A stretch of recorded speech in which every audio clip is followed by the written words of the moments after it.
eran muy feos. El dólar bajó un poco, está bajando levemente la curva del coronavirus, la cuestión política quedó más tranquila con un fallo de la Corte que, sigo insistiendo, tranquilizó al gobierno. La Corte le dio un salvavidas jurídico al gobierno antes que mirar lo que pasaba con la situación. Y ayer el presidente tocó uno de los temas críticos, que es la seguridad. Recordá lo que decía. El problema de la inseguridad no la padecen los ricos. Los ricos tienen formas de cuidarse. Se suben a autos, algunos se suben a autos blindados, viven en casas custodiadas, casas llenas de cámaras, countries y barrios privados con custodia interna. Se suben a un auto, se bajan en el garage de un edificio y siempre están custodiados. Los ricos no tienen problemas. Otra vez, insisto, en un momento mejor, el presidente reaparece agrietando la grieta argentina y separando otra vez entre ricos y pobres. Y yo ya decía, es un contrasentido porque entre los ricos está la clase dirigente que él integra. ¿Por qué esta insistencia? Y hoy, y me permito traerlo aquí, escuchándolo a Antonio Laje en un estupendo y extenso editorial, extracté algo que me parece que dio con mucha más precisión de lo que hubiera podido decir este cronista en el día de ayer, de por qué el presidente dice esto. Insisto, en los momentos que parece que se tranquiliza un poco la situación, aparece el Alberto de la grieta. Mirá. ¿Qué pasa por la cabeza del presidente para decir semejantes cosas? Yo no entiendo. ¿Qué país está viendo? ¿Y qué manera de dividir sistemáticamente, no? No, porque los ricos no tienen... Sí, los ricos también tienen problemas en la Argentina. Y de hecho, Fernández, presidente, fíjense que son los ricos los que se están yendo. Porque tampoco les interesa más vivir en un país que tiene un presidente que dice estas cosas, por ejemplo, que sigue dividiendo. La verdad que es vergonzoso lo que acaba de decir, lo que dijo ayer, pero es una vergüenza que además duele, porque nos están llevando a un país que no queremos ser. Queremos ser un país unido desde el gobierno, desde la presidencia. Dejen de dividir a la sociedad. No vamos a poder funcionar así. Nos están llevando en serio a una Venezuela blue. Y allí Antonio Laje justifica por qué. Dice que es una Venezuela blue, porque es una copia ilegítima de lo que era el planteo de Chávez y después de Maduro.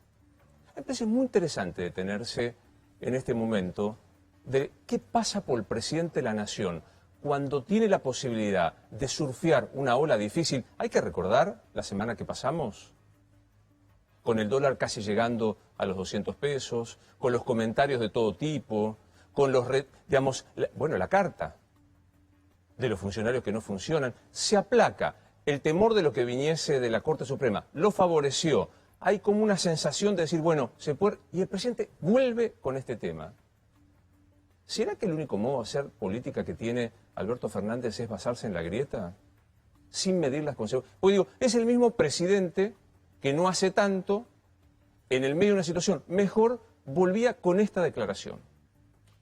Y la verdad que esa maravillosa ciudad que es Buenos Aires, que me enorgullece, que nos enorgullece a todos, que todos la disfrutamos, es al mismo tiempo una ciudad que nos llena de culpa, de verla tan opulenta, tan bella, tan desigual y tan injusta con el resto del país. Ahí el problema eran los porteños, los opulentos porteños. Había que dividir entre porteños, de paso acordate, era el momento donde se creía que la bomba viral del contagio del coronavirus era de aquí. Hay que dividir entre porteños y el resto. De paso, el interior, mal llamado interior de la República Argentina, es donde peor se está pasando con el tema del coronavirus. No estoy viendo una actitud federal del gobierno nacional. Y también, cuando se empezaba a discutir la posibilidad de cómo construir el país, el presidente volvía con algo que me parece que resume todo, o por lo menos me parece, es un marco del modo de pensar de Alberto Fernández, que es la meritocracia.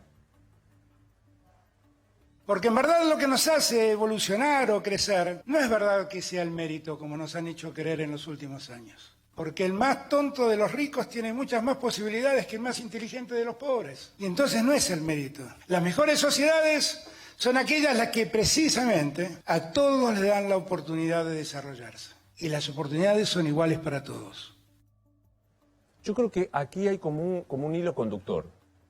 Es muy difícil analizar cuál es el tono del gobierno de Alberto Fernández, porque asumió el 10 de diciembre y a los pocos meses estalló el coronavirus. Y todo el prisma que pone el coronavirus hace que uno tenga que verlos de otro lugar. No son casi un año, casi 12 meses de gobierno comunes y corrientes. Pero sin embargo me parece que ya hay casualidades que no son tales, sino causalidades.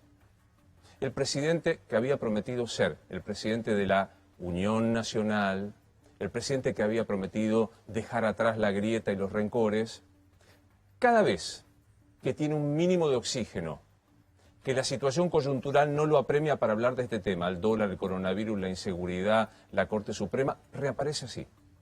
Es una enorme pena, porque Alberto Fernández se había planteado desde otro lugar. De paso, con un discurso muy antiguo. ¿Todavía hay que discutir si los ricos son la causa de todos los males? ¿En serio?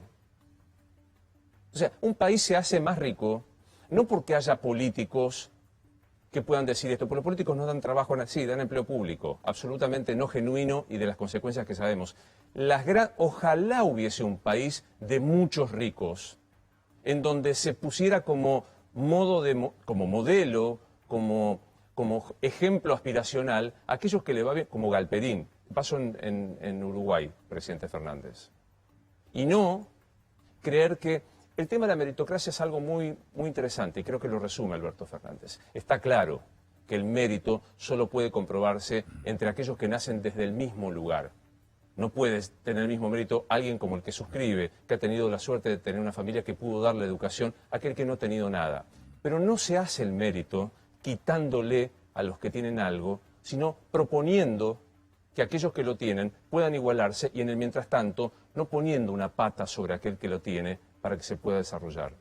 Creo que otra vez en estos días, en estas horas, ni siquiera pongo días, en donde parece que el gobierno de Alberto Fernández toma un respiro, reaparece un presidente de la nación muy de la grieta, muy del blanco-negro, muy de vida o muerte, muy de aquello que dijo que no iba a ser.